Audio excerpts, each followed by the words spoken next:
சட்டமன்ற உறுப்பினர், இணை பொதுச் செயலாளர் அருள். அவர் நல்ல வேளை அவர் அன்றைக்கு தப்பி பிழைத்தார். ஆனால் அவரோடு சென்றவர் கார்களை எல்லாம் அடித்து நொறுக்கி துக்க விசாரிக்க சென்றவர்களை அடித்து ஆயுதங்களால் அடித்து இப்பொழுது மருத்துவமனையில் 12 பேர் அனுமதிக்கப்பட்டிருக்கிறார்கள். இதுவா டீசன்ட் அண்ட் டெவலப்மெண்ட் பாலிடிக்ஸ்? இதுவா நாட்டை வளப்படுத்தும், அல்ல கட்சியை வளப்படுத்தும்? இது ஒரு கும்பல் வச்சுன்னு நான் கட்சின்னு சொல்லிக்கிறார்.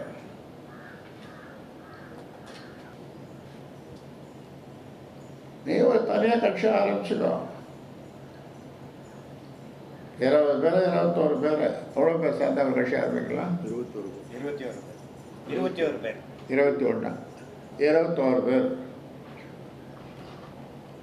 வச்சிருக்கிற கும்பலில் 21 பேர் இருக்காங்க. அந்த கும்பல் அவங்கள வச்சு ஒரு புது கட்சி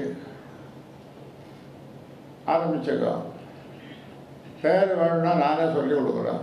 என்ன பேர்? நல்ல பொருத்தமான பேர் நானே சொல்கிறேன். ஆனால் பாட்டாளி மக்கள் கட்சி அதனுடைய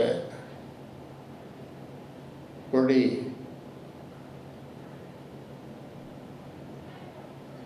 உனக்கும் பாட்டாளி மக்கள் கட்சிக்கும்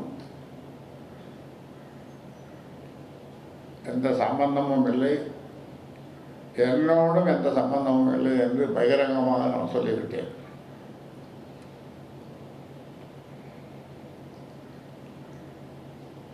அதனால் தமிழகம் அமைதி பூங்காவாக திகழ வேண்டும் என்று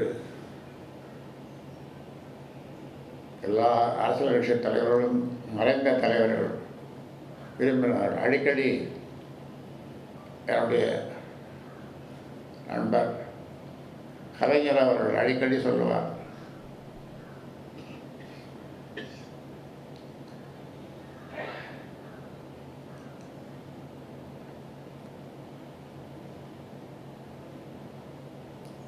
நாகரிகமான அரசியலை எல்லோரும், அது எந்த கட்சியாக இருந்தாலும் அமைதியாக நடத்த வேண்டும். தமிழகம் அமைதி பூங்காவாக திகழ வேண்டும் என்று அடிக்கடி மறைந்த என்னுடைய நண்பர் கலைஞர் அவர்கள் சொல்லுவார்கள். இப்படி கத்திக்காப்பட வச்சுருந்து அடிக்கிறது, கொல்ல போகிறது, கொலை மிரட்டல், நீ இருக்க மாட்ட, உயிரோடு இருக்க மாட்ட அப்படின்லாம் பேசுறது, இதெல்லாம்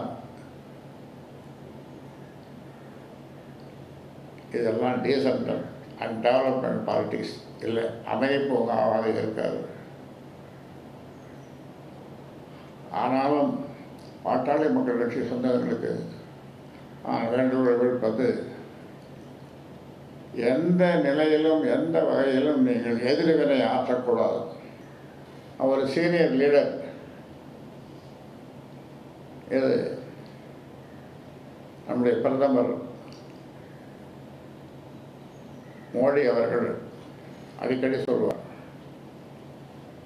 அந்த வகையில் உனக்கு சொல்கிறேன், அந்த வகையில் உனக்கு சொல்கிறேன், நீ ஒரு புது கட்சி ஆரம்பிச்சுக்கோ. இந்த பேரை 46 வருஷமாக உழைச்ச இந்த உழைப்பை, அதனுடைய பயனை நீ அனுபவிச்சுட்ட. உன்னை மந்திரி ஆக்கினேன், மத்திய அமைச்சராக்கினேன், ராஜ்யசபா மெம்பர் ஆக்கினேன், அவர் கட்சியினுடைய தலைவராக்கினேன். எல்லாம் பண்ணது நான் இப்போ நினைக்கிறேன், வீணாக போச்சு, பெரிய தப்பு பண்ணிட்டோமே என்று. ஆனால் கடைசியில் சொல்கிறேன், தர்மத்தின் வாழ்வுதானே சோது கவும், இறுதியில் தர்மமே வெல்லும். உடனுக்குடன் செய்திகளை தெரிந்து கொள்ள சன் நியூஸ் பெல் ஐகானை கிளிக் பண்ணுங்க.